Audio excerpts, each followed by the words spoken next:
Hi guys! Welcome back again to my channel at for today's video nga ay may panibag na naman tayong OLA na susubukan. At dito ay 2 beses ko na nakita yung ads nila online kaya ayan sige itry na natin dahil mukhang gustong-gustong magpa-review ng bagong app nga na to. At ito yung unang nakita kong ads nila. Ayan, mabilis daw na pautang 25k at pwedeng bayaran ng 3 buwan hanggang 6 na buwan. At nakakaloka dito dahil pag nag-loan ka daw ng 25,000, ang pinakababayaran mo lang is 26,350 pesos. At ito naman yung pangalawa nilang ads. Ayan, yung loan amount daw ay 5,000 up to 100,000 na. Ayan, 0 transaction fee at yung pagbabayad ay 3 months up to 12 months or hanggang 1 taon daw. O diba, napaka-promising na tong bagong app na to kaya sige, subukan na natin. Kasi mali naman nga natin, diba, makakatulong talaga to pero wag muna tayong magpakasiguro. Kaya ayun, panoorin nyo yung video na to hanggang dulo para malaman nyo nga kung ito ba ay talagang legit or isa na naman pong paasa na app. At meron nga akong nabasa dito, nag-comment siya doon sa may isa kong in-upload dito sa YouTube. Sabi, bakit daw puro ganito yung nire-review ko, puro hindi naman pala legit, bakit daw inire-review ko pa? Ayun, mukhang bago pa lang siya dito sa my channel ko, pero kasi etong channel ko is nagre-review ako ng mga legit at hindi din legit na loan apps para syempre maging aware na nga din yung iba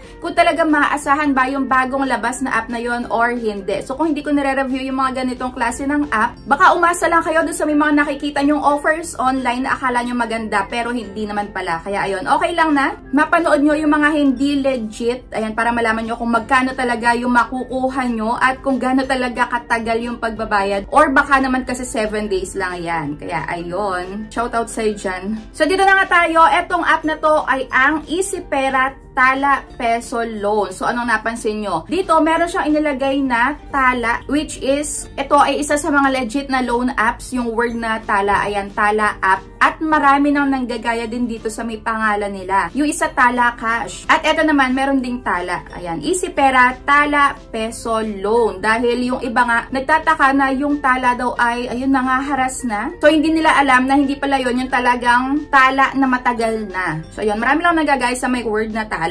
Ayan, para siguro ma-confuse nila yung iba na, ayun na nga, haras na daw.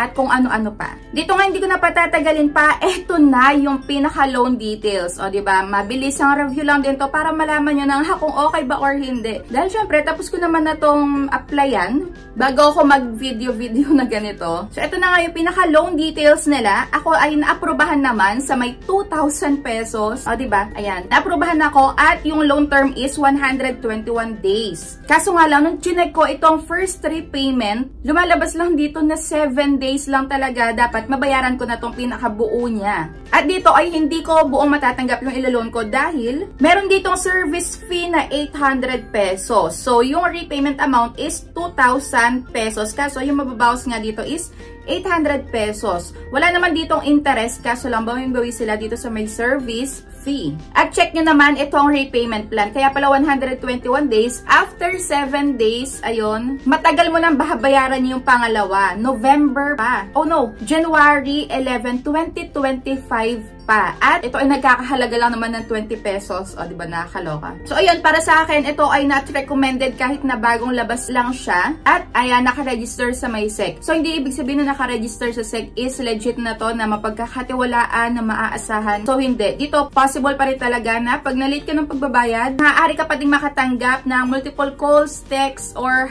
even harassment. So, yun, given na talaga yun pagka na-late ka ng pagbabayad.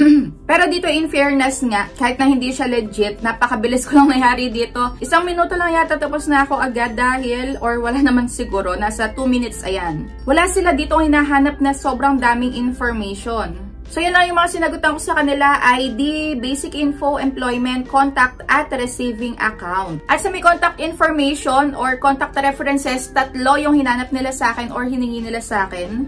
At yung company nga pala na to ay under siya ng Somerset Lending Incorporation.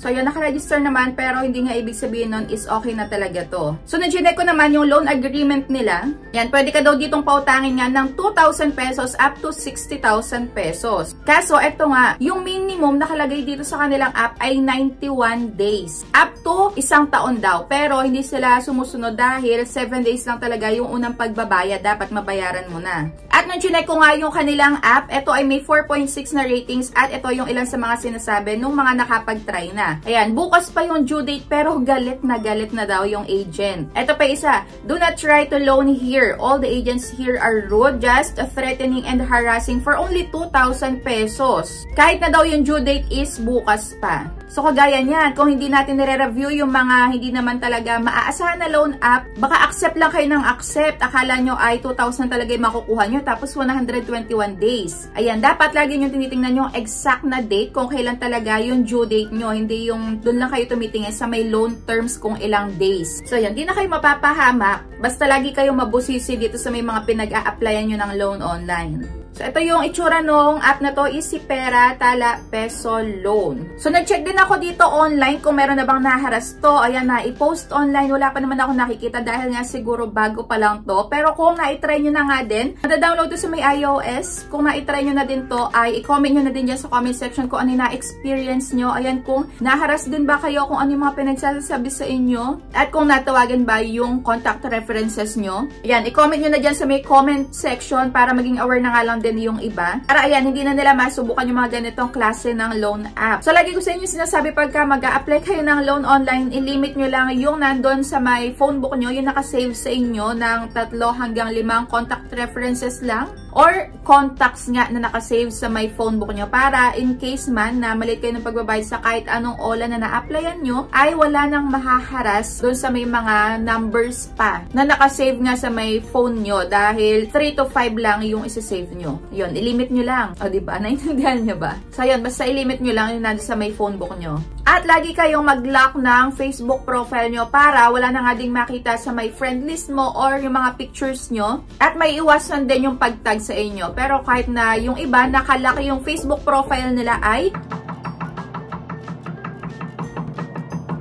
ayun, naipopost pa din sila. At yung ginagawa nga ng ibang agent, nagko-comment doon sa may friend mo, doon sa may post nila. Nagko-comment doon na kung ano-ano. At sinasabihan nga yung iba na magbayad yung ganitong kaibigan mo, yung pangalan na to, dahil may utang sila na ganitong halaga. So ayun, pwede kayong mag-post sa may Facebook nyo na kung meron mang mag-add sa kanila ay i-remove nila agad. At kung meron mang tumawag or mag-text sa kanila, i-ignore na lang nila. So ayan lang for today's video. Thank you for watching. At kung meron pa kayong gustong OLA na ipapare review ay i-comment nyo lang dyan sa may comment section. At kung may nakita nga din kayo na bagong labas na OLA at nakita nyo yung offers nila online na nagandahan kayo, wag nyo muna i-install, wag muna kayo mag-download. I-comment nyo na dyan at para masubukan ko, ako muna ang magre-review para sa inyo para hindi na masayang din yung oras nyo. At para hindi nyo na din ma-share yung personal information nyo sa kanila lalo kung hindi naman pala legit. So, ayan lang. Thank you for watching!